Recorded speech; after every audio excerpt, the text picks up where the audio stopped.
prognosis has been very good for Stan. They have said, it's very treatable, but when they stop these treatments, cancer just has a heyday. I don't know if it will do more or not. A worried wife concerned McLaren's cyber attack could cost her husband a life-threatening setback in his cancer battle. And as TV5's Zane Omer reports, patients aren't the only ones paying the price amid this disruption.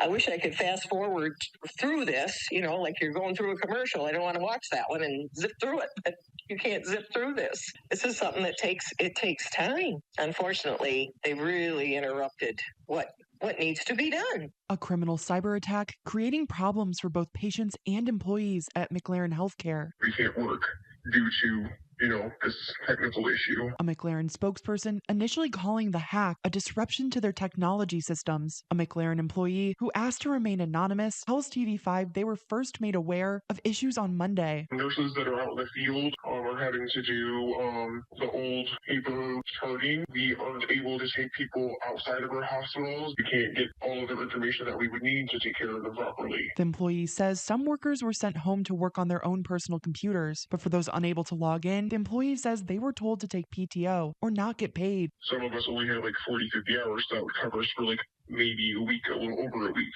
And then we would have nothing to support our families after that. Last August, McLaren was hit with a ransomware attack, compromising the data of more than 2.5 million patients. It's still unclear if any patient or employee data was compromised in this attack, but the employee tells TV5 their workflow then wasn't impacted to this extent. It was just more of a, we had to change our passwords a few times, but it didn't shut us out completely. The cyber attack also creating problems for patients. McLaren says some of its hospitals and clinics have adopted downtime procedures, and certain appointments and surgeries have been postponed. Marilyn Jemkowski says her husband's cancer treatments in Bay City are on pause due to the disruption. I don't think there's any place else that we could get that treatment either at this point in time. Jemkowski remaining optimistic and says her husband has been well cared for by his doctors, but she's worried about the effects this could have on her husband's health.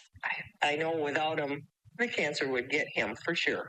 Without those treatments, it would not be a good outcome.